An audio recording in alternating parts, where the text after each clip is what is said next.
अगर आप इतना इनोसेंट हो कि आपको पता नहीं विक्टोरिया मेमोरियल आप खरीद नहीं पाओगे, तो आप कोर्ट का वक्त जाया मत करना। सरकार विक्टोरिया मेमोरियल बेच दिया मुझे, fraud. It's like wasting court's time. Are you getting me? You cannot cry fraud on a contract which was apparent, which was clearly apparent to you that this is fraud। मतलब fraud तुम्हारे साथ हो रहा है और तुमको पता है तुम्हारे साथ फ्रॉड हो रहा है, तुम होने दे रहे हो बाद में कॉन्ट्रैक्ट को वॉइड बनाने के लिए, तब क्या कोर्ट तुमको बख्शेगा? नहीं। Then it will not be considered fraud. Got it? समझ में आया? यही है पूरा नक्शे।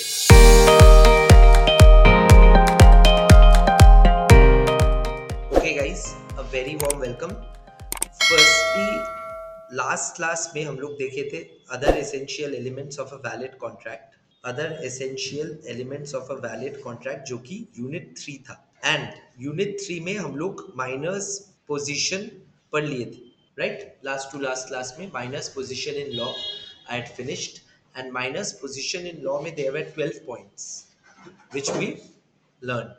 Then that was in relating to which point? Capacity of the parties to enter into a valid contract। Party को माइनर नहीं मेजर होना पड़ेगा, पार्टी को साउंड माइंड का होना पड़ेगा। कब? कॉन्ट्रैक्ट साइन करते वक्त। And we had also seen what? We had seen that capacities like he need not be a foreign ambassador, he need not be an alien enemy, he need not be insolvent, he need not be convict, and these were capacities of the parties to enter into a valid contract। उसके साथ साथ we had done started with free consent which was section 14। याद है?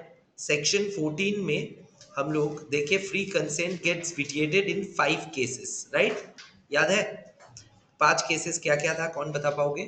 coercion, undue influence, fraud, misrepresentation, and mistake। Okay, brilliant। So, coercion and undue influence and fraud we had covered in class, right?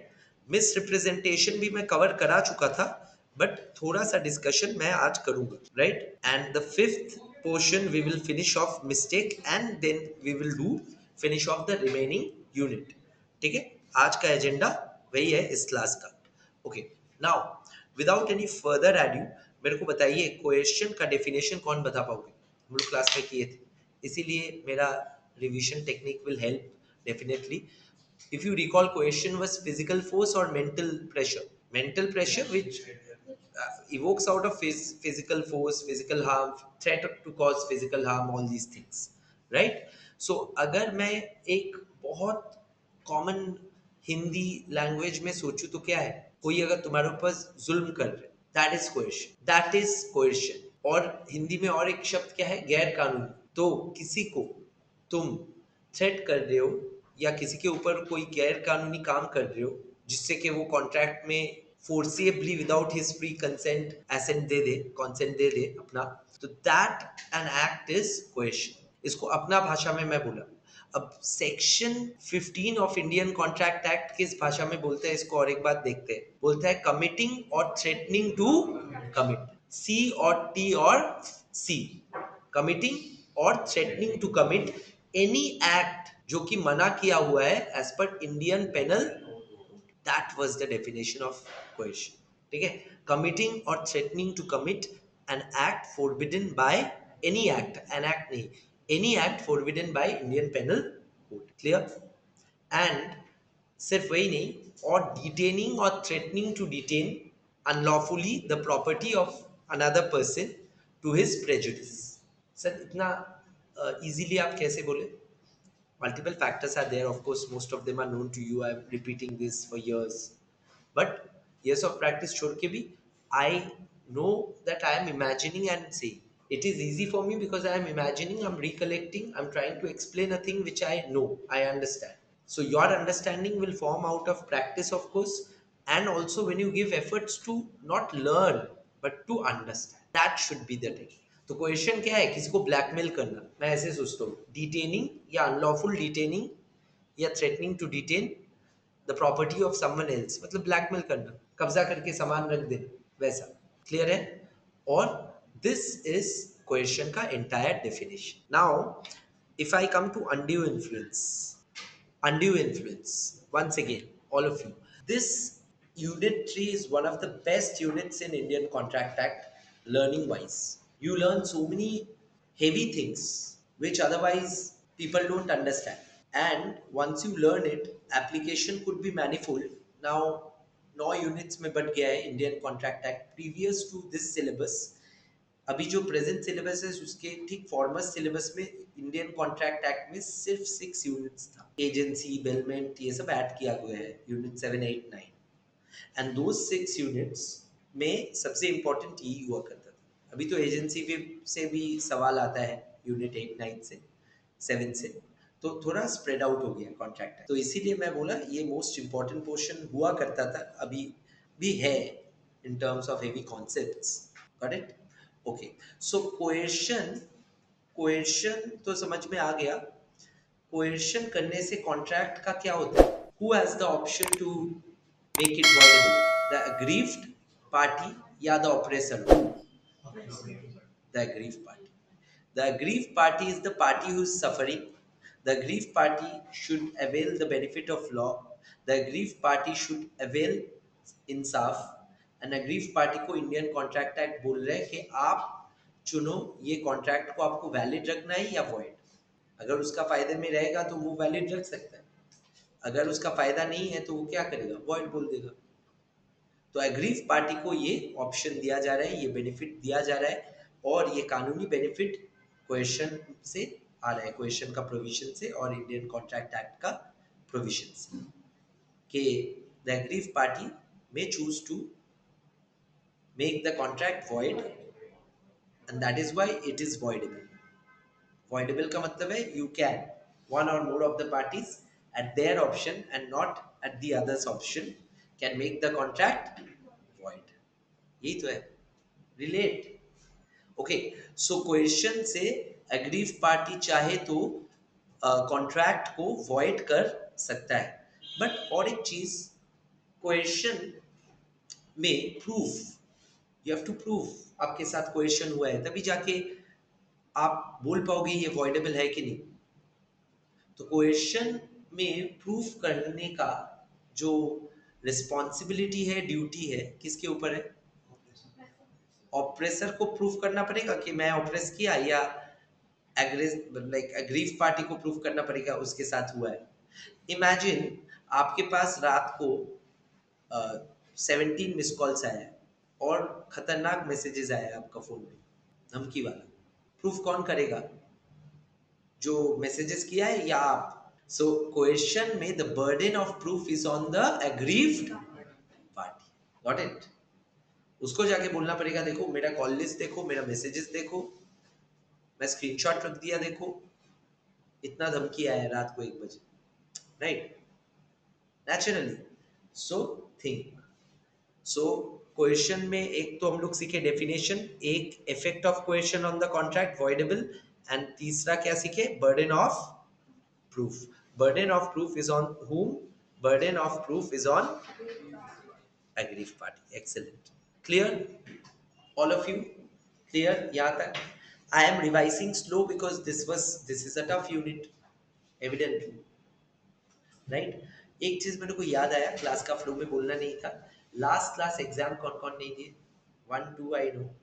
Fourth part of today's session will be retest, जो आप लोग देंगे, ठीक है? That is only for students who haven't appeared now. Undue influence नहीं तो ये वापस क्वेश्चन की तरह हो जाता है। Students who appeared they could call it voidable, right? Okay, now undue influence. Undue influence क्या है? मैं बोलता हूँ कि एक position to dominate the will रहना चाहिए आदमी का, तब जाके वो आपको इन्फ्लुएंस कर पाएगा। आपका विल को इन्फ्लुएंस करना इतना आसान नहीं है, of course. Why should it be? It shouldn't be like that. So when we are talking about undue influence, it has to happen from a person who's near to you in some way or the other, close relation or near relation, right? Secondly, he or she must have a position to dominate the will, right? Ingredients of undue influence. And this position to dominate the will arises from where? कहाँ से arise करता है? चार जगह से arise कर सकता है, याद है हम लोग पढ़े थे.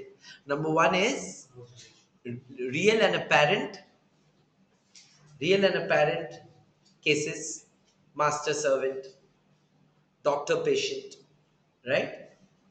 टीचर स्टूडेंट नहीं, स्टूडेंट सुनता नहीं है टीचर का आजकल, तो क्लियर है. So all these cases are real and apparent. Number two was fiduciary relation, which is a relation where, let's say, father and son trusts the father blindly. आजकल नहीं होता है, but फिर भी, right?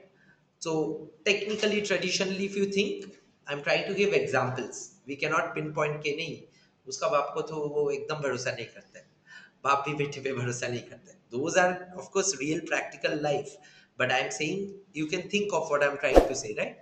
जो ट्रेडिशनली जो model या structure में हम लोग इमेजिन करते हैं, उस स्ट्रक्चर में fiduciary relation is there between any रिश्ता जहाँ पे close trust and mutual confidence रहता है.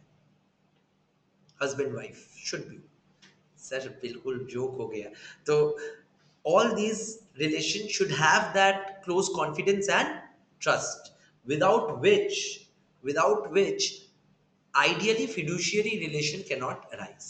And fiduciary relation होने से ही you will trust blindly and undue influence can happen. Got it? Next is, अच्छा fiduciary का और एक legal example दीजिए. CA and client, right? Legal counsel and client, right? Lawyer. So all of them have your private information, personal information, personal legal, you know, complications, which otherwise could be devastating. So they have to go by secrecy, and they can influence your will. होता ही है, right? Third was mental distress. Mental distress में हम लोग क्या सीखे? Mental distress में हम लोग सीखे कि मेंटल डिस्ट्रेस में हम लोग सीखे मेंटल डिस्ट्रेस में हम लोग यही सीखे. मैं एग्जांपल लिया था एक नर्स और एक ओल्ड पेशेंट का, जिसका पूरा ब्रह्मांड में कोई नहीं है, और वो जो पेशेंट है, वो पेशेंट फुल्ली डिपेंडेंट है ऑन दैट टेक केयर और सॉरी केयर गिवर और nurse, and that care giver और nurse could influence his will because उसका कोई नहीं है. She is the only, let's say, caregiver, or he is the only caregiver for that person, and that person is mentally dependent on the sole caregiver he has in his life. 90 out of 100 cases में तुम लोग देखना उनका जायदाद उसी को transfer होता है. Some of them are genuine, some of them could be through undue influence. Got it? And undue influence यहाँ पे कैसे हो रहा है? Position to dominate the will. The nurse or the person caregiver can say कि there's no real and apparent relation. There's no uh, I am not his lawyer or CA or fiduciary रिश्ता भी नहीं है husband wife या father son.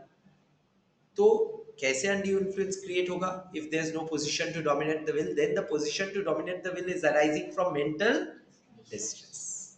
That is why. And the fourth case how this thing can arise is the case of unconscionable bargains. Unconscionable का मतलब है unreasonable, एकदम unreasonable. गांव में अनऑर्गेनाइज्ड मनी मार्केट में, अनऑर्गेनाइज्ड फाइनेंस सेक्टर में, you know आप देखना कि हमेशा स्टीप रेट ऑफ इंटरेस्ट होता है. मेरे को 25% इंटरेस्ट रेट में लोन मिल रहा है. Does it sound reasonable? Why? Because it is always done with an intent to exploit, right? Exploit the opportunity of funds being scarce in a particular economy or particular family, and you exploit that opportunity by seeking more returns, right? More than normal returns, right? That thing is also unreasonable. An unreasonable bargain create हो सकता है, जैसे मैं example दिया इस situation में, तो ऐसा ट्रांजैक्शंस भी क्या हो सकता है, ऐसा कॉन्ट्रैक्ट्स वॉइडेबल हो सकता है, किसके लिए, जनहित के लिए, है ना? और ऑफ कोर्स नहीं तो ये स्टीप रेट ऑफ इंटरेस्ट में उसको देना पड़ेगा। एंड मैं बोला था burden of proof in case of undue influence will be whose? Burden of proof will always be on the person who has the position to dominate the will। यहाँ पे उल्टा है, मेरे को प्रमाण करना पड़ेगा कि मेरा तो था ही नहीं, मैं तो टीचर हूं, मैं क्या कर सकता हूं, राइट? तो मेरे को वो प्रूफ करना पड़ेगा, ठीक है? Are you getting me? So that is the burden of proof, which is different, which is a difference between coercion burden of proof and undue influence burden of proof. Coercion में burden of proof is on the aggrieved party, and undue influence में the burden of proof is on the person who is accused of having a dominating position. Ayana, got it? This is a difference. Coercion and undue influence में दोनों में ही contract क्या हो सकता है, voidable. But undue influence में एक difference है, मैं लास्ट क्लास बोला था, कोई बोल सकते हो which one am I talking about? Undue influence से कॉन्ट्रैक्ट कुड बी वॉइडेबल और कोर्ट में choose to set aside the contract in whole और in part. Why? Let's say मेरे को लोन मिला 30% रेट ऑफ इंटरेस्ट में, 30% sounds abnormal, right? So 30% rate of interest में मैं कोर्ट में गया और अनड्यू इन्फ्लुएंस वाला बात बोला, तो कोर्ट इसको पार्टली सेट असाइड कर दिया। कोर्ट बोला वॉइडेबल नहीं, मैं इसका सुनवाई करके मैं पार्टली सेट असाइड कर देता हूँ, इंटरेस्ट वाला पोर्शन को रिजनेबल करना पड़ेगा, बैंकिंग रेट ऑफ इंटरेस्ट में इसको देना पड़ेगा। तो फुल सेट असाइड नहीं किया, लोन रह गया, या फिर बोल सकते हैं फुल्ली सेट असाइड कर दे रहा हूँ, पैसा दे देना इसको, इंटरेस्ट मत दो। Are you getting me? So court has the power to butt in, to interfere in case of where coercion or undue influence, undue influence। coercion में बोला voidable है, तुम बोलो। undue influence में कुछ केसेस में voidable हो सकता है, कुछ केसेस में कोर्ट में set aside, partly और wholly। क्लियर है? यही बोला था, these are differences, that is why I'm giving time and revising this concept again and again, because आप लोगों को पता ही नहीं चलेगा बाद में जाके ये सब अगर फिनिश के साथ नहीं होता है। एंड माय रिक्वेस्ट, घर जाके पढ़िए, बिकॉज यूनिट 3 एंड 4 के बाद वापस टेस्ट होगा यूनिट 3-4 का। Okay, now fraud and misrepresentation मैं क्विकली करूंगा। ओके, फ्रॉड में और मिसरिप्रेजेंटेशन में पहला फर्क क्या था, कोई बोल पाओगे?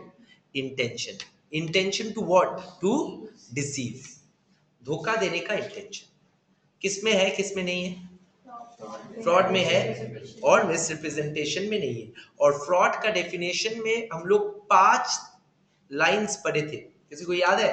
एक, झूठ को झूठ मानते हुए सच बोल के पेश करना, राइट? दूसरा, promise something with the intention of never doing it, पढ़ाई करना, ठीक है? और थर्ड क्या था? Any other act fitted to deceive, और any other act which is termed as fraud in any other law, है ना? यही तो 5 चीजें हम लोग सीखे थे फ्रॉड का डेफिनेशन में, फ्रॉड को समझाने के लिए।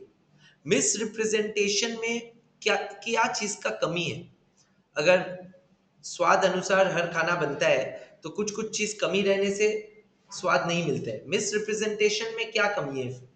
मिसरिप्रेजेंटेशन और फ्रॉड में फर्क तो समझ में आ गया। मिसरिप्रेजेंटेशन में I am good, but why then contract is voidable? My question is that, है ना? contract is still voidable because misrepresentation में ये बुक्स में लिखा नहीं है, खुद का इंटेलेक्चुअल समझ होना चाहिए, इसीलिए I am discussing this again. Misrepresentation में you are showing lack of integrity. What is the difference between integrity and honesty? honesty is blurting out whatever you know, so honesty is bigger. Integrity is blurting out whatever you know, but after checking or without checking. After checking. After checking, because then you show integrity, then you are a professional, then you are, your words have weight. तोल मोल के बोल रहे हो, कुछ भी नहीं बोल रहे हो। मैं, मेरा दोस्त से मिला, वो बोला मैं डोनाल्ड ट्रंप से आज मिलके आया, डोनाल्ड ट्रंप का एक पूछ। मैं सुना, मैं आके तुम लोग को कह दिया। इंटीग्रिटी है नहीं है? नहीं। मैं रिसर्च किया, डोनाल्ड ट्रंप का फोटोज देखा, डोनाल्ड ट्रंप का स्पीच देखा, वीडियोस देखा, क्योंकि अभी मिल नहीं पाऊंगा, तो वो देखने के बाद तुम लोग को बोला, तब इंटीग्रिटी रह सकता है। Fact check, easy thing.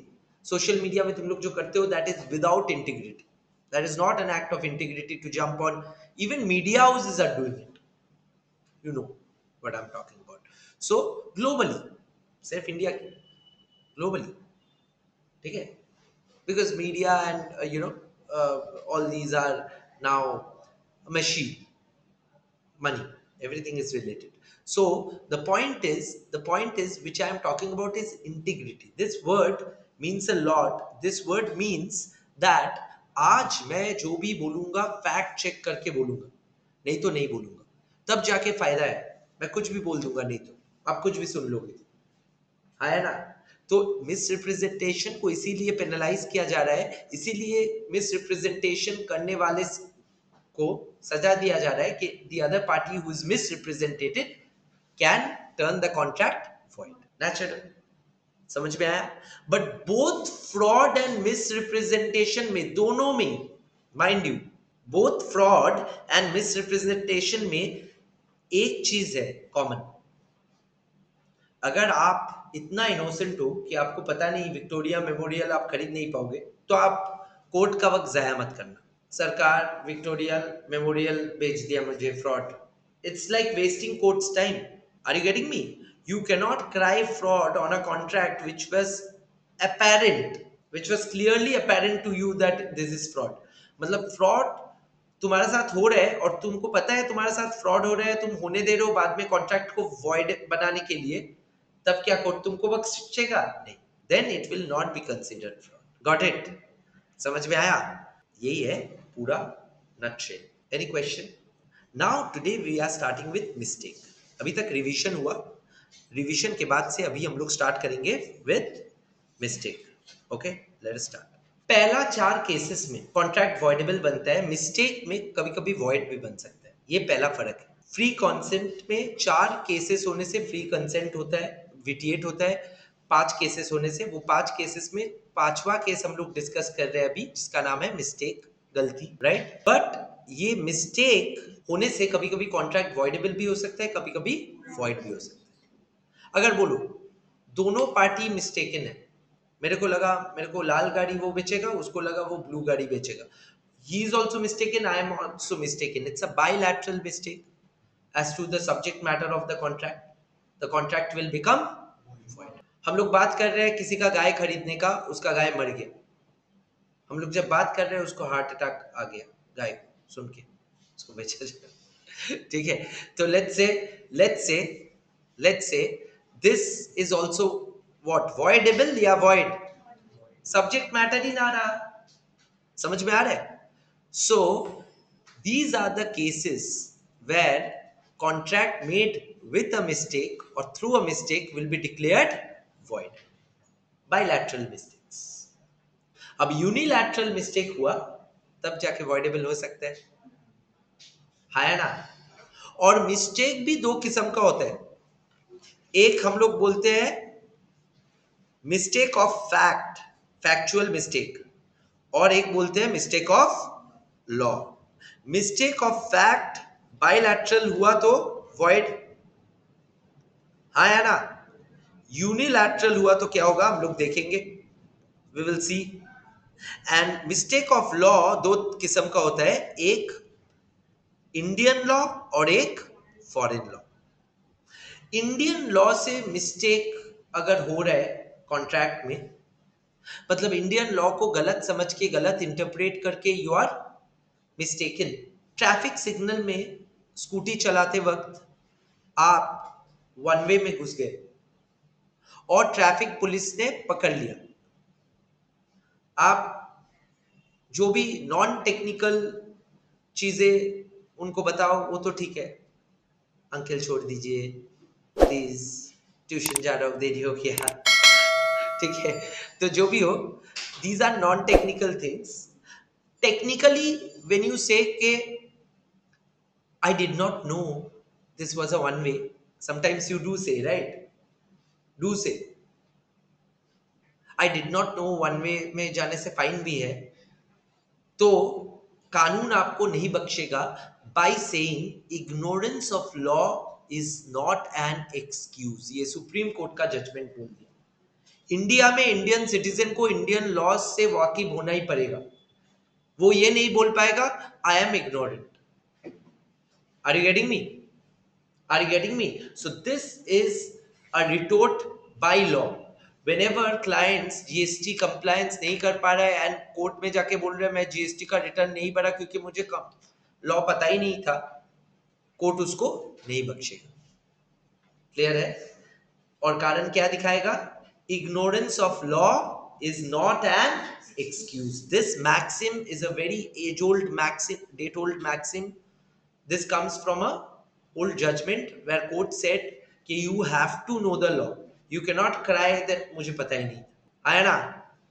So ignorance of law is not an excuse, and hence Indian law का अगर मिस्टेक हुआ तो कॉन्ट्रैक्ट वॉइड नहीं होगा, सजा तुमको मतलब तुमको झेलना पड़ेगा। तुम ये नहीं बोल पाओगे I was mistaken, in effect वही होना चाहिए। एंड फॉरेन लॉ का अगर मिस्टेक हुआ यू कैन ऑलवेज से मुझे पता नहीं, क्योंकि 217 नेशंस का 220 नेशंस का लॉ क्या तुमको पता होना चाहिए? अगर है तो तुम अलग लेवल हो, हाँ या ना? खुद का देश का ही 1700 acts are there, you we can not do, leave alone other countries. So foreign law ka ignorance is excuse. Are you getting me? You cannot be excused on the ground of mistaking Indian law, but you can be excused on the ground of mistaking foreign law. Clear hai? Clear hai? So this is the entire landscape of mistake which we are going to discuss. Book दिखा के मैं थोड़ा book से पढ़ाऊंगा, but पूरा premise clear है ना? Mistake मतलब गलती, मिस्टेक ऑफ फैक्ट अगर दोनों पार्टी किया है तो कॉन्ट्रैक्ट आउटराइट वॉइड है। मिस्टेक ऑफ फैक्ट अगर कोई एक पार्टी किया है तो वॉइडेबल होना चाहिए, देखेंगे क्या।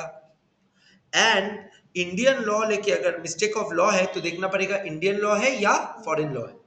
इंडियन लॉ अगर है तो no excuse, why should you be excused? You should have known ignorance of law is not an excuse. And foreign law अगर है तो फिर of course you may plead ignorance because it's not feasible, possible humanly to know all the laws of 220 plus countries, right? Foreign is anything, every other nation is foreign technically. Clear? So this is the funda of mistake in a nutshell. Clear है सबको? Clear है? Okay, चलो हम लोग book में चलते हैं। So if you see undue influence हम लोग का खत्म हो गया था। अच्छा, अनड्यू इन्फ्लुएंस में मैं जो पॉइंट बोला वो कहाँ पे है? इफेक्ट, इफेक्ट वाला पॉइंट यहाँ पे है। Oh this is fraud actually. Undue influence का इफेक्ट वाला पॉइंट यहाँ पे है, कोर्ट वाला सेट असाइड, ठीक है? ये सब इंपॉर्टेंट है। अच्छा सर, फ्रॉड में अगर फ्रॉड कोई होने देता है अपने साथ और उसके बाद ये वाला पॉइंट कहाँ पे है? यहाँ पे exception. if the party whose consent was caused by silence which amount to fraud, no, ये mere silence is not fraud वाला है, वो बुक में नीचे है, like after the difference between, in the difference between fraud and misrepresentation. So these two differences are very important. Last class I told you, today I discussed coercion versus undue influence and fraud versus mistake, and here is mistake. Mistake of law, Indian and foreign law. Mistake of fact, bilateral and unilateral. Clear है?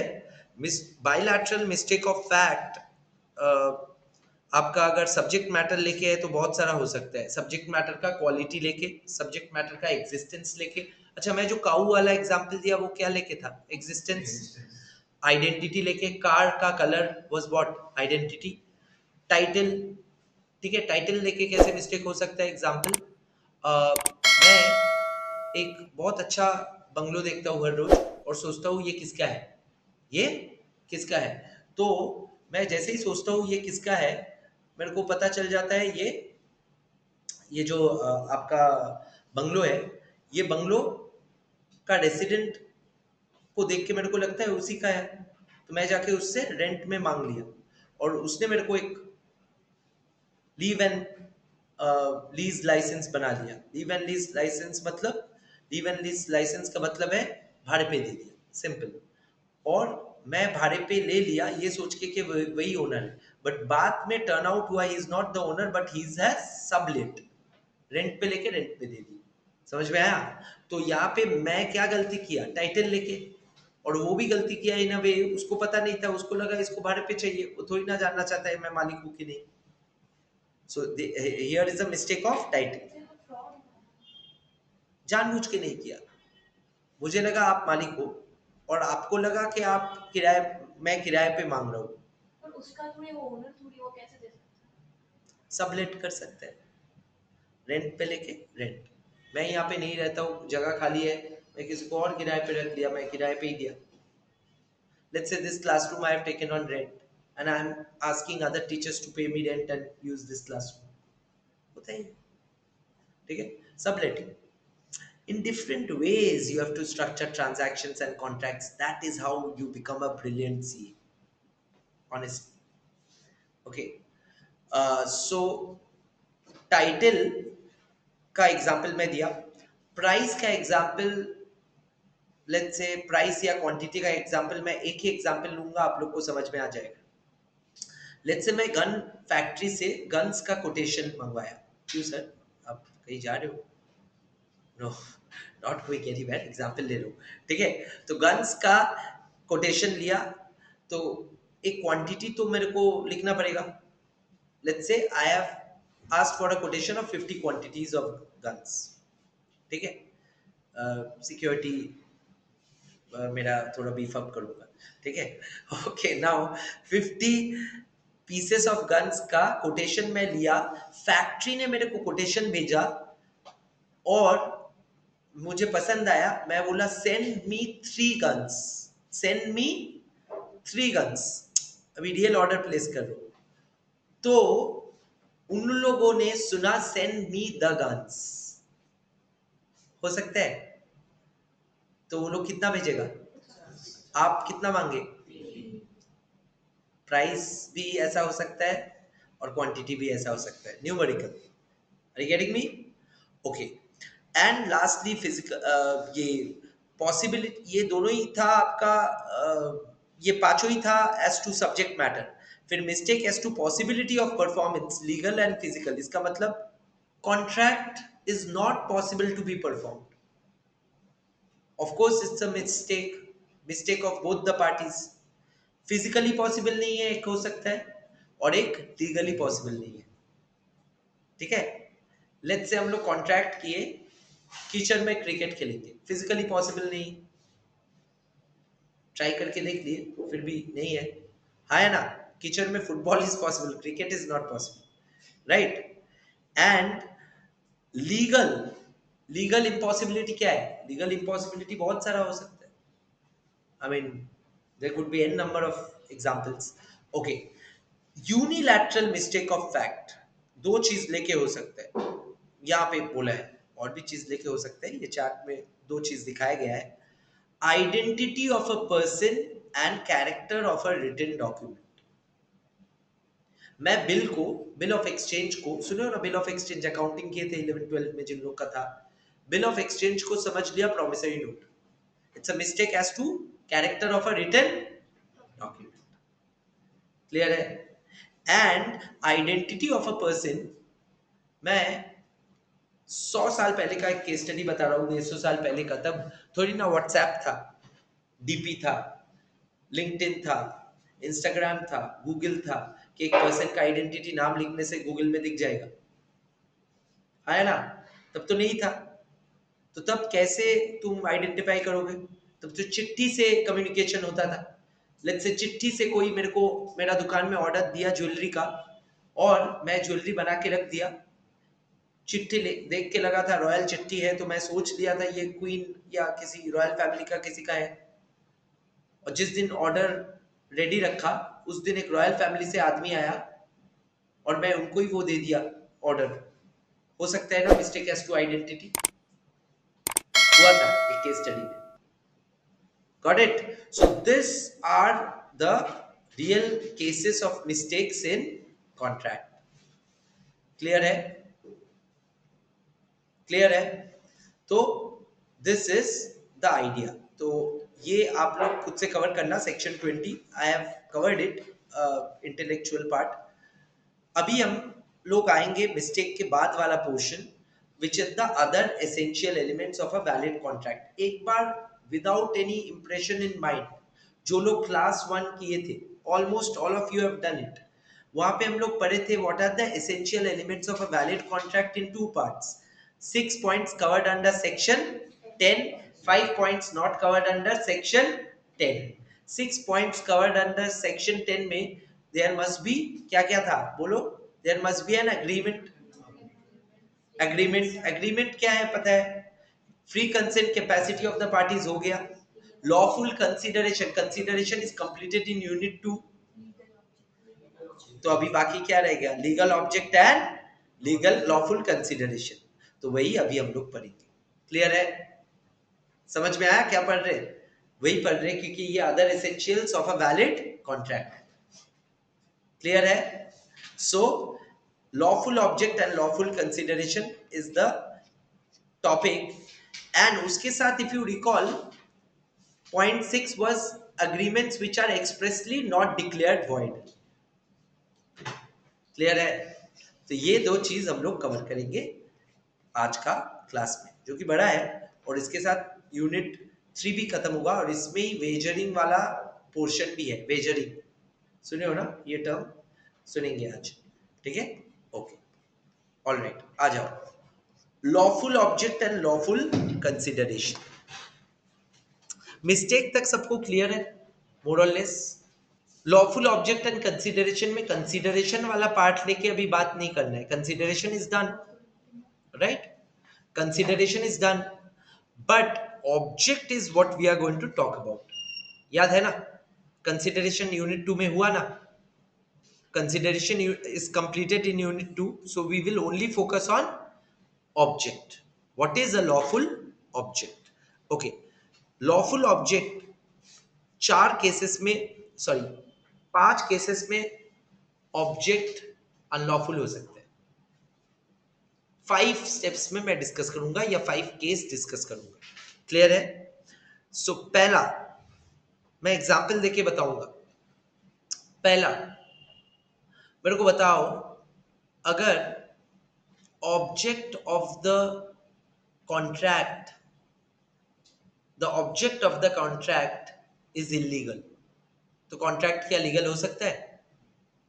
नहीं ना।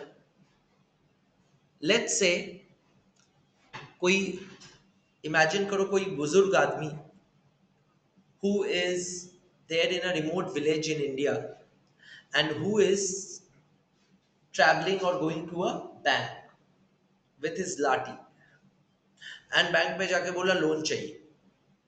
Bank ने loan का form दे दिया। बहुत सारा loan योजना आया है, पहले भी था, ठीक है? तो उसने लोन का फॉर्म लिखा। लोन का फॉर्म में लिखा है object of the loan, loan is a contract, that is the object of the contract. वो लिखा मैरिज ऑफ माई चाइल्ड, लिख भी दिया ऑफ माई चाइल्ड, कितना बड़ा चाइल्ड है। तो सोचो, child marriage which is of course a very big social evil and which happens throughout, because marriage is a contract of two people। Just imagine child marriage। So the point is, this is a social evil, and ये marriage भी होता है socially कुछ कुछ parts में। and वो marriage के लिए कोई लोन मांगने गया, hypothetical situation, बैंक में, है ना? और पर्पस ऑफ लोन का कॉलम में लिख दिया चाइल्ड मैरिज। लोन का फॉर्म सबमिट किया, बैंक का मैनेजर लेके फाड़ के उसको बोल दिया ये लो योर लोन, ठीक है, why? Because it is void, it is completely void. On which ground? The object is unlawful. The object is unlawful. So lawful object नहीं रहेगा when the object in itself is unlawful. Okay, second example, second point मैं बोला 5 cases में मैं object, lawful object को समझाऊंगा. Second case, complicated example बना रहा हूं, सुनो. लेट्स से मेरा एक घर है जो नीलाम कर दिया जा रहा है. नीलाम का मतलब ऑक्शन, राइट? कौन ऑक्शन किया सर? क्यों कर रहा है? बैंक. क्यों सर? लोन नहीं चुकाया बैंक का. लोन नहीं चुकाया तो बैंक तो कुछ तो लेगा ही. मेरा घर है, घर ले लिया और घर लेके नीलाम कर दिया. जो सेल प्रोसीड्स आएगा वो मेरे को नहीं देगा, बैंक ले लेगा. बैंक का लोन सेट ऑफ करके अगर कुछ बचा, ऑक्शन का एक्सपेंसेस सेट ऑफ करने के बाद मुझे मिलेगा. है ना? क्लियर है? समझ में आ रहा है ना? तो घर मेरे को दे देने का इरादा नहीं था. ऑफ कोर्स कौन दे देता है, ठीक है? और लोन देने का भी इरादा नहीं था. तो लेट्स से अब ये स्टैट्यूटरी ड्यू हो गया. अब मैं घर को बचाने के लिए, मेरे पास पैसा है, मैं लोन एकदम ही नहीं देना चाहता हूँ. मैं क्या किया, मैं मेरा दोस्त के पास गया. मैं बोला, दोस्त BFF, please take the money from me and auction में जाके तुम ही एक घर खरीद लो. है ना? और मेरा और BFF के बीच क्या हुआ? कॉन्ट्रैक्ट हुआ कि I will you in effect वो परचेज करके लीज कर देगा मुझे. समझ में आया? So this contract will be what? void. Why? Because it is defeating the purpose of some other law. Your contract's object should not be to defeat the purpose of any other law. है ना? यहाँ पे जो insolvency law है, उसको insolvency law बोल सकते हो, बैंक्रप्सी, उसका पर्पस था तो जो बैंक्रप्ट है उसका एसेट्स को बेच के लायबिलिटीज को क्लियर करना, तो उसका पर्पस डिफीट हो जाना. वो तो असलियत में नहीं है. जो लोग फाइल करता है वो लोग तो असलियत में नहीं होता है, वो लोग तो पेपर के लिए दिखाता है. जितना सीए प्रैक्टिस में आएंगे ये सब सुनाई देगा. ऑन रिकॉर्ड भी बोल लो, बट यही है फैक्ट. तो paper bankruptcy is one thing, actual bankruptcy is another thing. Most of the people who have done NPAs मतलब नॉन परफॉर्मिंग एसेट, जिन लोगों को घोषणा किया गया है बैंक की तरफ से, जिन लोगों को बैंक ने लोन दिया और वो बैंक लोन देने के बाद क्या वो लोग नहीं चुका पाया, by filing insolvency or bankruptcy of their entities or companies, they are not, 90% cases they are not bankrupt. Case in point Vijay Mallya जो लंदन में बैठे हैं, F1 का रेस में अभी भी जाते हैं और VVIP इवेंट्स पे जाते हैं और खुद का भी मैंशन में ही रहते हैं with security and proper legal representation which is his safeguard, right? There are, Vijay Mallya is under radar because he is very famous. There are many such people who are not famous and more rich maybe. Many such people and across the world, across nations. Okay, so that happens how? That happens through paperwork.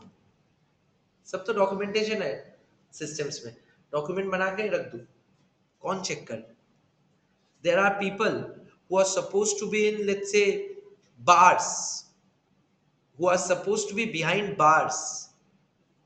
On paper they are behind bar, but actually they are roaming free. These are all part of our system and you cannot blame anything. That's how systems are. Slowly who knows. So object in itself जब unlawful है तब contract क्या है? Void. Why? Because lawful object is missing. दूसरा, जब when it defeats the purpose of any other law, when it defeats the purpose of any other law. Okay sir, ये दो point एक बार किताब से दिखा दीजिए. देखो, when consideration or object is forbidden by law, I'm sorry, the first point I must change. When consideration is forbidden by law, forbidden by law. ये actually point 3 में रहेगा, पॉइंट 1 में जो लिखा है पॉइंट 3 या 4 में है, बट 1 अलग था। और मैं वही बोल रहा था, child marriage is forbidden by law. My example was supporting that only. Just that I wrote object in itself is unlawful. It should be when object is forbidden by law. अब समझ में आया चाइल्ड मैरिज वाला example? Child marriage is forbidden by law and the object of the contract is to facilitate child marriage, it can not happen, right?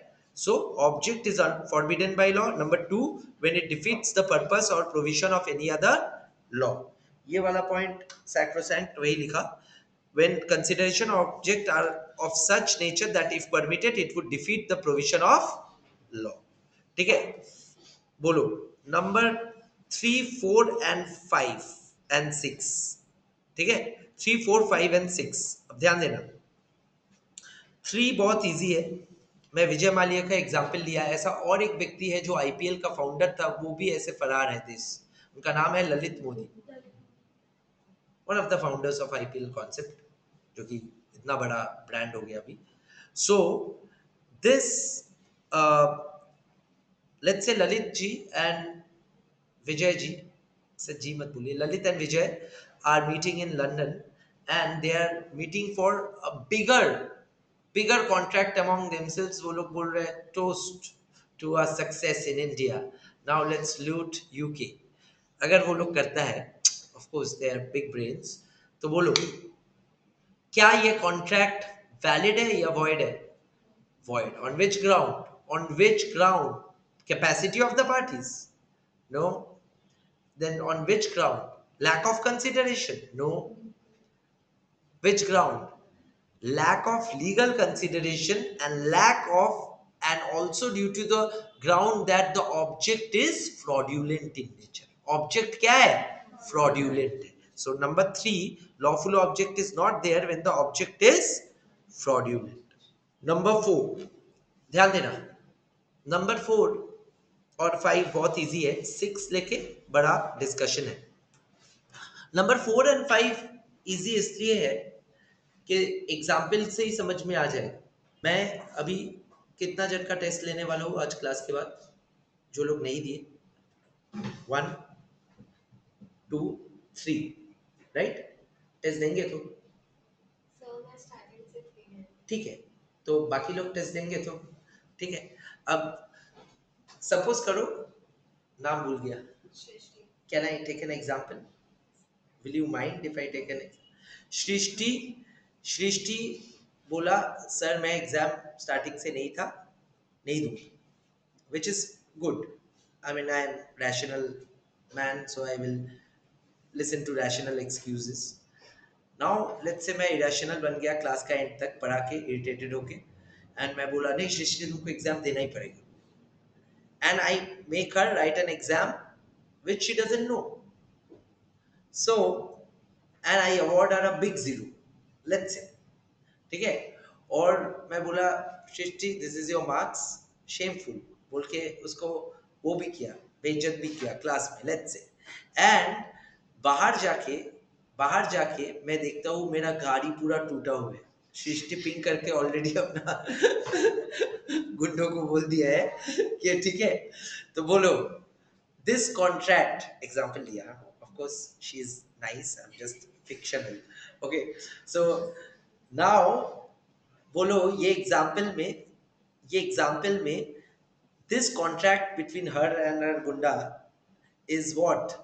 A valid contract? No, because the object is to cause harm to a person or his property. The object cannot be to cause harm to a person or injury to a person or his property. ठीक है? होता है ना class में, teacher hero बना, student बाहर जाके बोला दिखाता हूँ बाहर, ठीक है? Okay, all right. So this is if it causes harm to a if it causes harm to a person, harm or injury to a person or his property. Is it clear? Clear? ये चारों cases में lawful object is said to be missing, where the object is to you know Object is an act forbidden by law. If the object defeats the purpose of any other law, if the object is fraudulent in nature, if the object is to cause injury or harm to a person or his property. Okay. Number 5. If the object is immoral. Now, what is the meaning of this term immoral? It's a very relative term. Both ethics and morality is a relative term. Relative to every profession, every community, every sentiment, every custom, every religion, creed, caste, every geographical area, any society, ये सब में निर्भर करता है, right? Ethical behavior in a class is one thing. Ethical behavior in a playground is different. Ethical behavior among minors should be different. Ethical behavior among majors is different. Ethical behavior is a standard, ethics is a standard which we have set.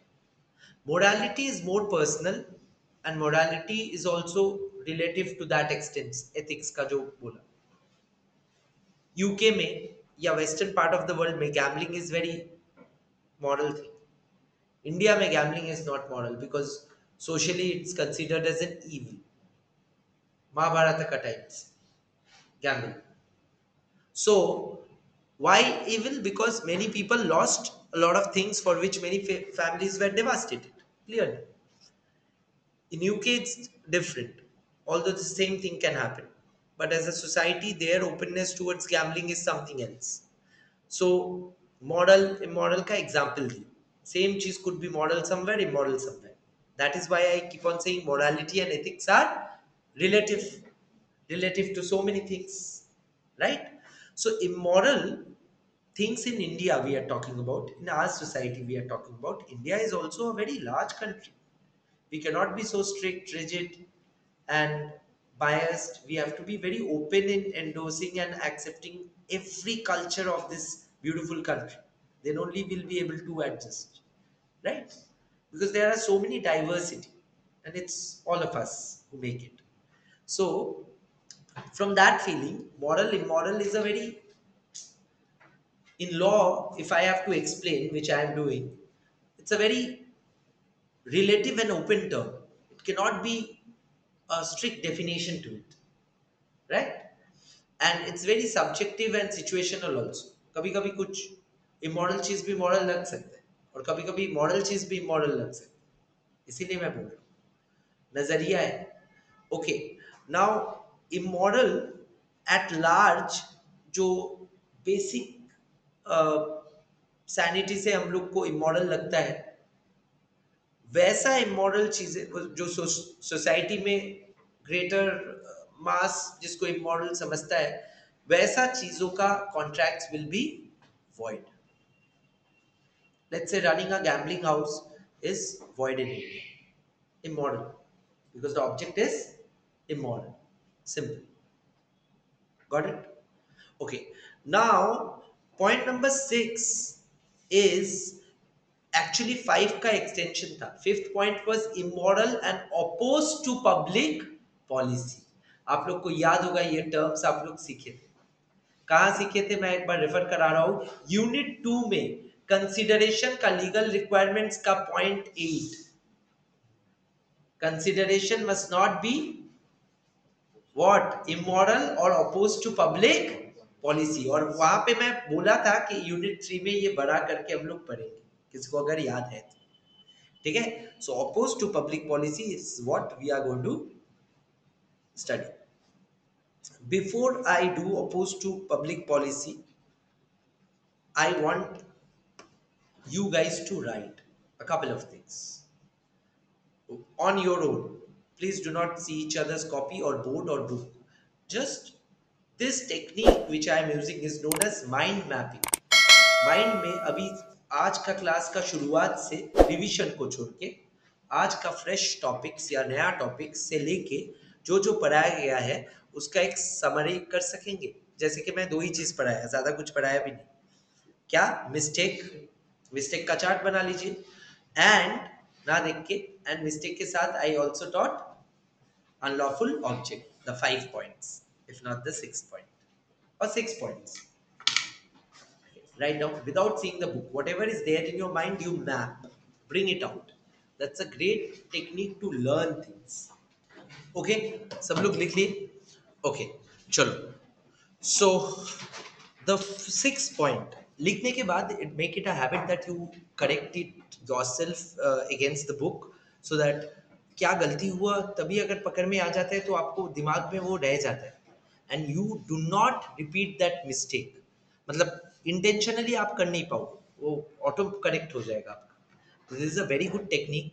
This technique, which I said, always after learning a topic, map it on a piece of paper. That is called mind mapping. And after doing that, check it with the book whether the points in your mind are adhering or closely resembling to that of the book. This technique will take you far in all studies, because ये मैं जो पढ़ा रहा हूँ ये सिर्फ law नहीं, ये टैक्स में भी है. Tax is also a law. GST act, income tax act, companies act, these are the acts where a CA needs to be specialized. So these are life skills for us, honestly. Okay, now देखो, point number 6 बोला कि contract, sorry, objects which are oppose to public policy, PP, short में लिख रहा हूँ सब. ठीक है, पीपी या पब्लिक पॉलिसी क्या है? पब्लिक पॉलिसी हो गया, आज अगर मैं कोई एनिमी नेशन का सिटीजन के साथ एग्रीमेंट करता हूँ ड्यूरिंग टाइम्स ऑफ वॉर, तो फिर it is against public policy. Example the, trading with enemy. ठीक है, आज अगर मैं कोर्स ऑफ लॉ को टैंपर करने के लिए, एविडेंस को टैंपर करने के लिए, विटनेस को, गवाह को भगाने के लिए कुछ एफर्ट डालूं, is it in favour of public policy और अगेंस्ट पब्लिक पॉलिसी? आज अगर मैं मान लो कि कोई वकील के साथ कॉन्ट्रैक्ट करके एक बड़ा ब्रांड को फंसा के वो ब्रांड से डैमेज क्लेम करूं, is it oppose to public policy और in favour of public policy? Oppose. आज अगर मैं मोनोपोलिस्टिक ट्रेड करूं तो पब्लिक पॉलिसी का हित में है या अगेंस्ट है? अगेंस्ट या अपोज टू पब्लिक पॉलिसी. आज अगर मैं कोई ऐसा कॉन्ट्रैक्ट करूं जिससे कि मैं नौकरी, मेरे को सरकारी नौकरी मिल जाए, रिश्वत, is it against public policy? Of course. आज अगर मुझे नेशनल अवार्ड मिलता है खरीद के, सर मिल रहा है क्या आजकल? हाँ, ठीक है, तो खरीद के अगर मुझे भी अवार्ड मिल जाए तो फिर क्या ये अपोज टू पब्लिक पॉलिसी है? बिल्कुल. ये सारा अपोज टू पब्लिक पॉलिसी का एग्जाम्पल्स थे. आज अगर मैं किसी का लीगल धंधा बंद कराने का कोशिश करूं, agreement in restraint of trade, public policy opposed.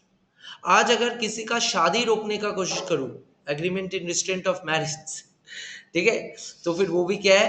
Oppose to public policy. है ना?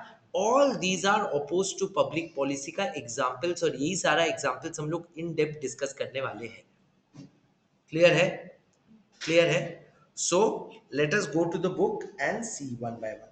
देखो, oppose to public policy number 1, trading with enemy. मैं समझा दिया एग्जाम्पल में, पहला वही समझाया ना. ठीक है, सो trading with enemy. Okay, number 2, trading with enemy के बाद, ध्यान देना, ट्रेडिंग विद एनिमी के बाद है स्टाइफलिंग प्रोसिक्यूशन. ये क्या है sir? What is this? Can anyone tell me? Stifling prosecution का मतलब है प्रोसिक्यूशन को दबा देना. प्रोसिक्यूशन को दबा देना मतलब, एग्जाम्पल में जाओ एक बार बुक वाला और एग्जाम्पल पढ़ो, मेरे को बताओ समझ में आ रहा है कि नहीं. Self evident. Go to the example and just see. वो एग्जाम्पल तो नहीं है, ठीक है, हाँ है लास्ट में. देखो, where A last 4 lines of stifling prosecution, second para. Thus, where A agrees to sell a certain land to B in consideration of B abstaining from taking criminal proceeding against A with respect to an offense which is compoundable. मतलब compoundable मतलब एक offense जिसको fine देके जो bailable है, ऐसे सोचो, जो बेलेबल है, फाइन देके तुम निकल सकते हो, तुमको अरेस्ट करेगा ऐसा नहीं।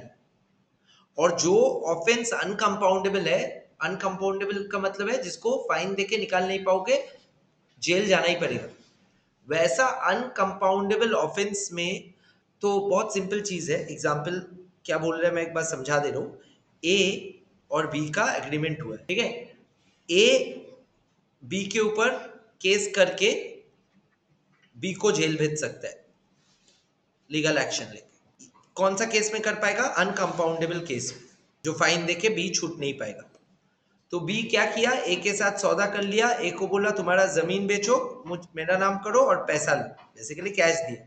तो ये जो कॉन्ट्रैक्ट है, ए ने अपना जमीन बेच के बी से पैसा ले लिया, और पैसे लेने के बदले सिर्फ जमीन नहीं दिया और एक चीज दिया, वादा किया कि तुम्हारे खिलाफ केस नहीं करूंगा जिससे तुम जेल जाओ। समझ में आया? तो ये कॉन्ट्रैक्ट बेसिकली क्या हो रहा है, प्रोसिक्यूशन को दबा दे रहे हैं। ऐसा कॉन्ट्रैक्ट को क्या बोला जाता है? Stifling prosecution. ये तो होता ही है सर, होता भी है। और ये जाके ना हो, इंडियन कॉन्ट्रैक्ट एक्ट साफ साफ क्या कह रहा है, this is oppose to public policy. क्यों? क्योंकि इसका ऑब्जेक्ट फिर इलीगल है। क्लियर है? समझ में आया सबको? समझ में आया? और यही ऑफेंस अगर, अच्छा इस एग्जाम्पल को थोड़ा सा ट्वीक करता हूं, ऐसा सवाल आ सकता है, ये ऑफेंस अगर अनकंपाउंडेबल ना हो कि कंपाउंडेबल होता, तब ये अपोज टू पब्लिक पॉलिसी नहीं होता। फिर तो ऐसे ही बी पैसा दे के छूटता, बी पैसे भी पैसा दे के ही छूटा, फायदा क्या हुआ? बात समझ में आया? तो ये है फंडा, यही बुक में एग्जाम्पल में लिखा हुआ है। मैं इसलिए समझा दिया क्योंकि एग्जाम्पल पढ़ने के बाद बहुत स्टूडेंट को समझ में नहीं। क्लियर है? Okay, that is stifling prosecution and trading with enemy. Number 3, और एक नया चीज, ये मैं एग्जाम्पल में बोला नहीं क्योंकि ये मेरे को अलग से समझाना ही पड़ेगा, वो है मेंटेनेंस एंड चैम्पर्टी। मैं एग्जाम्पल में बोला, ये भी मैं समझा रहा हूँ कौन सा example. Number 3 is maintenance and champerty. मैं इजी करने के लिए दोनों को एक टर्म देके तुम लोग को लिखा दे रहा हूँ। Champerty is profit sharing and maintenance is cost reimbursement. Clear है? मेंटेनेंस कॉस्ट का रीइंबर्समेंट है, चैम्पर्टी प्रॉफिट का शेयरिंग है। अब ये क्या है थोड़ा समझते हैं।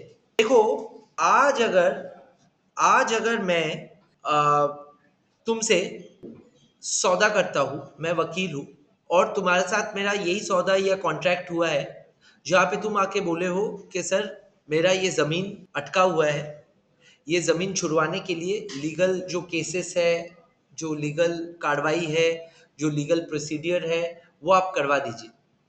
आई am ignorant and I am unaware what to do. And वो जमीन छुड़वा देने के बाद जो पैसा मिलेगा, वो पैसे से मैं आपका कॉस्ट का भरपाई कर दूंगा, जितना भी एक्सपेंस होगा, प्लस आपका प्रोफेशनल फीस। Got it? तो ये जो है, ये कॉन्ट्रैक्ट को बोला जाएगा मेंटेनेंस कॉन्ट्रैक्ट, मेंटेन करने के लिए, कॉस्ट रीइंबर्समेंट इसलिए लिखा। क्लियर है? इसमें कोई गलत है नहीं, इसमें कोई गलती नहीं है, unless the intention is to oppress the other party. Let's say तुम्हारा जमीन में और भी कोई है जो लीगल हकदार है, उसको बेदखल करने के लिए अपना हक से हम लोग ये कर दें, तब तो ये गलत है। ऑब्जेक्ट पे निर्भर करता है।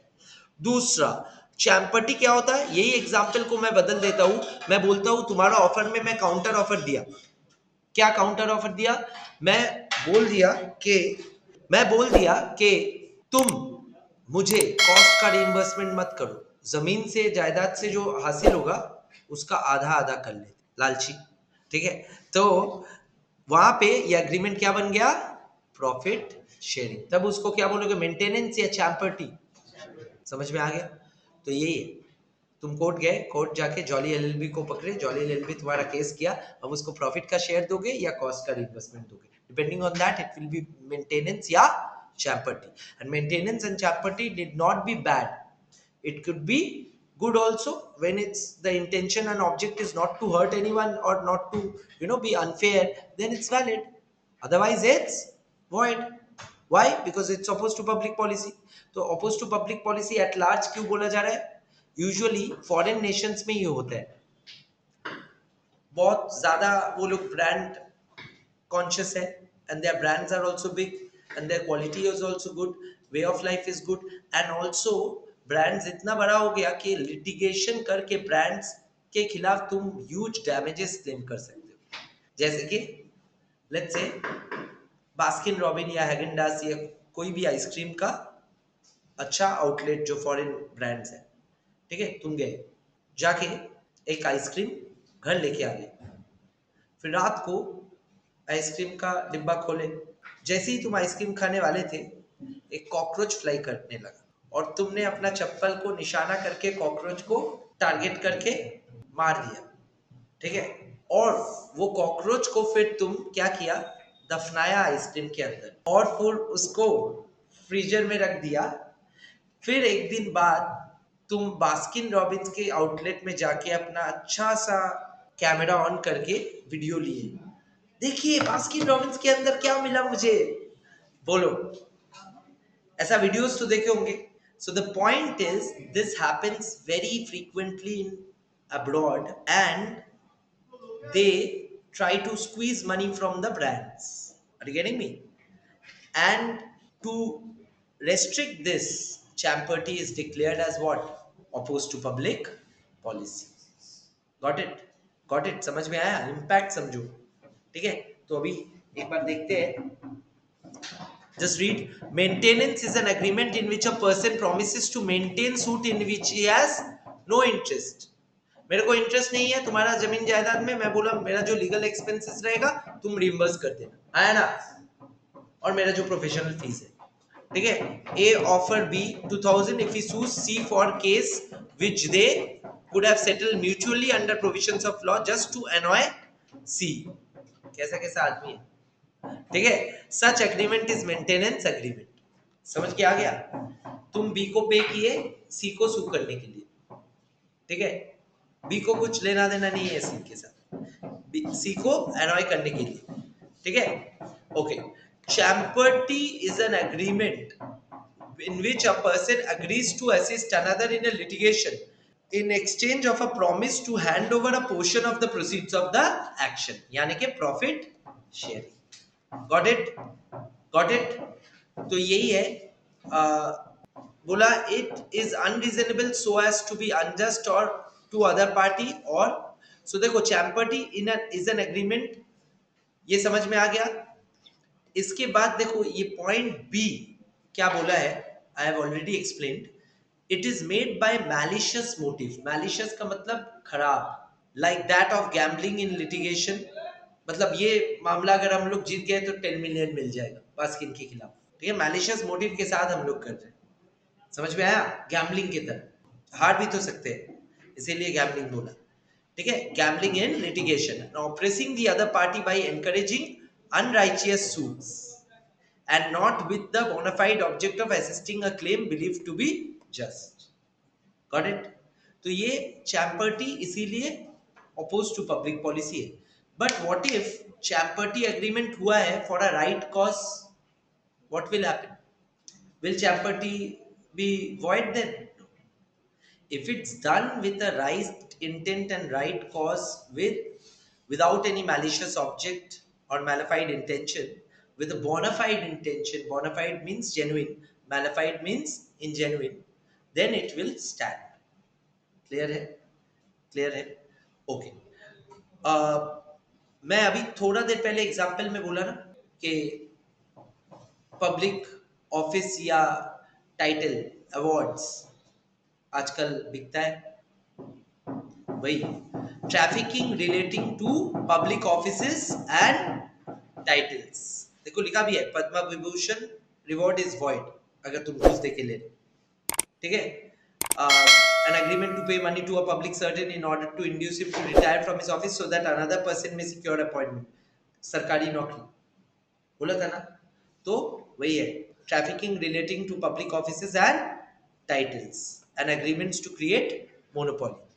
एग्रीमेंट क्रिएटिंग मोनोपोलिस, मोनोपोलिस का मतलब तुम लोग को आता है, इको में तुम लोग अच्छे हो हम सुने, right. So mono means single, relationship status का बात नहीं हो रहा है, one mono means, and polis means many, ठीक है।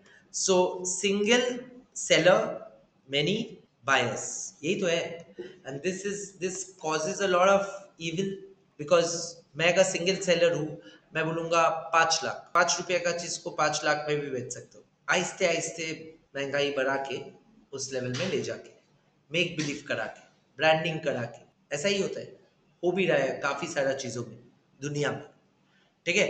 तो monopoly is a social evil and oppose to public policy. Clear? Okay, number 6, 6, 7, 8 बहुत कुछ डिस्कस तो हो गया है, मैं जब एक फ्लो में एग्जांपल बोल रहा था, let us see. Okay, marriage brokerage agreement, can anyone tell me what is marriage brokerage agreement? Brokerage is not divorce. Brokerage मतलब ब्रेक करना नहीं, ब्रोकरेज मतलब ब्रोकर जो करता है, दलाली करवाना, एनेबल करना, डिसेबल करना नहीं, मैरिज करवाना। मैरिज करवाना is crime. Now you will say कि मैरिज करवाना क्राइम थोड़ी ना। How to put it, India में तुम जो देख रहे हो तुम्हारा खुद का, मतलब you can not just think of your own, you know, I'll take it later, no worries. So India में खुद का तुम्हारा रिलेट करके तुम ये एग्जाम्पल समझ नहीं पाओगे, इसलिए there has to be a broader view point, broader context. Broader context is child marriage I had discussed. Likewise, there are many girls and women who are married without their consent. That is absence of free consent only in a way. So you can debate कि sir वो तो absence of free consent में ही आ गया. That should not be. That is why contract marriage is also a contract, and that is why it is said free consent is important. And apart from free consent also, without free consent also, there is this, which is explicitly saying that the object is opposed to public policy. Marriage brokerage agreements क्या होता है? In many communities, be it our religion or any other religion or anyone, be it Hindu, Muslim, anything, ठीक है? तो कोई भी religion में ये हो सकता है कि कुछ जगह में लोअर लोअर इकोनॉमिक क्लासेस में स्पेशली वहां पे गर्ल चाइल्ड होने से the income of the family comes from, let's say, selling the child, that is human trafficking in a way. And there, some of the religious laws in some of the religions may allow marriage for a shorter period. So for a small amount they are sold off to get married. In Hyderabad and some other places this happens. You have to study, do research, and not create bias for anything, but it's a social evil. So it happens. To stop that, what can you do? You can condemn and you can call them legally marriage brokerage contracts opposed to public policy. Brokerage का मतलब ये नहीं है कि match making, match making is okay, legal match making websites है, जैसे marriage ना हो डेटिंग हो रहे, ठीक है, but marriage brokerage is something else. Marriage brokerage, हाँ, marriage brokerage actually is kind of like in a way coercion or undue influence only, or fraud or misrepresentation only, and definitely a mistake, ठीक है। So marriage brokerage is something of that sort, and marriage brokerage should be discouraged। पैसे के लिए तुम किसी broker को पकड़ा, बोला इसके लिए दूल्हा ढूंढ के लाओ क्योंकि इसको हम लोग बेचने चाहते हैं, ऐसा दुल्हन, मतलब कुछ कुछ सोसाइटी में ऐसा भी देखा गया है कि I read couple of years back there was a CA groom who was, you know, who had to marry on gunpoint because father of the bride had a gun. It's funny, sounds funny, but these are all lack of free consent, right? It was coercion in that case. But nonetheless, marriage brokerage agreement. Got it? So marriage brokerage agreements are kind of seen as social evils. Brokerage का मतलब don't confuse it with marriage bureau or marriage making, matchmaking. Right? Matchmaking is legal, legit. तो criteria ढूंढ के तुम लोग match करोगे या नहीं करोगे, that is up to you. They are not doing marriage brokerage, शादी कर लो इससे, ठीक है। So that is the funda. Clear है? क्लियर है? Marriage brokerage. Okay, now the next term is interference with course of justice. ये क्या है? इसका एग्जाम्पल तुम लोग को देखना पड़ेगा। Just see, an agreement by A to reward B. I'm reading from this page only, board में 2.77.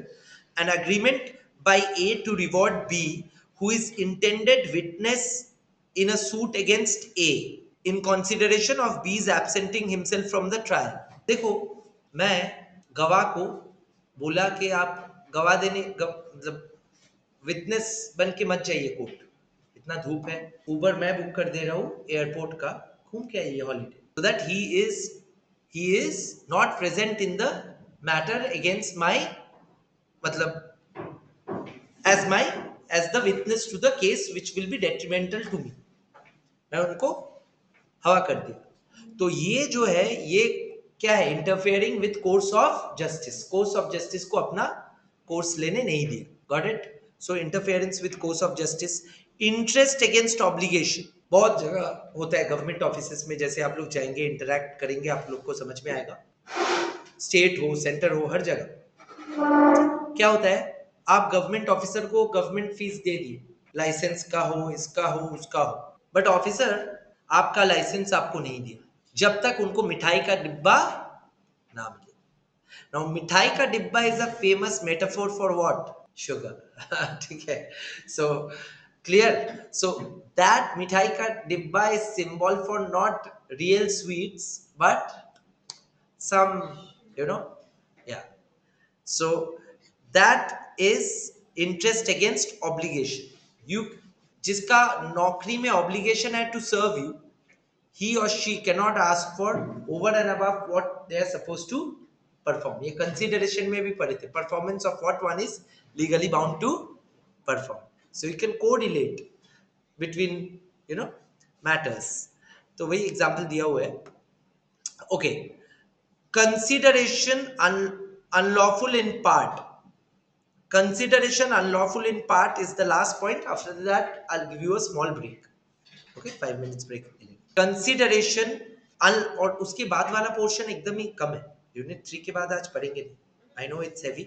Consideration unlawful in part is very important. मेरे को बताना, I have booked a place legally, rental agreement है, proper landlady के साथ contract हुआ है, she is the owner, I am the tenant. तो बट वो बिल्डिंग खाली रहता है, तो मैं उनको बोला कि मैं एक्स्ट्रा 50,000 दूंगा एंड इस जगह में मैं कसिनो रॉयल चलाऊंगा, गैम्बलिंग। ठीक है, let's say gambling is once again illegal in India, and to support gambling she is allowing me against a consideration of let's say 50,000 allow।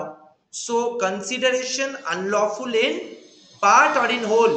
in part।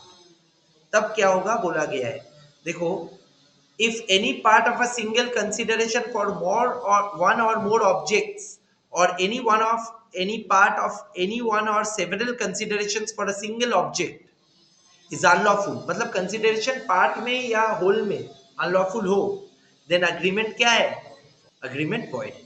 ठीक है,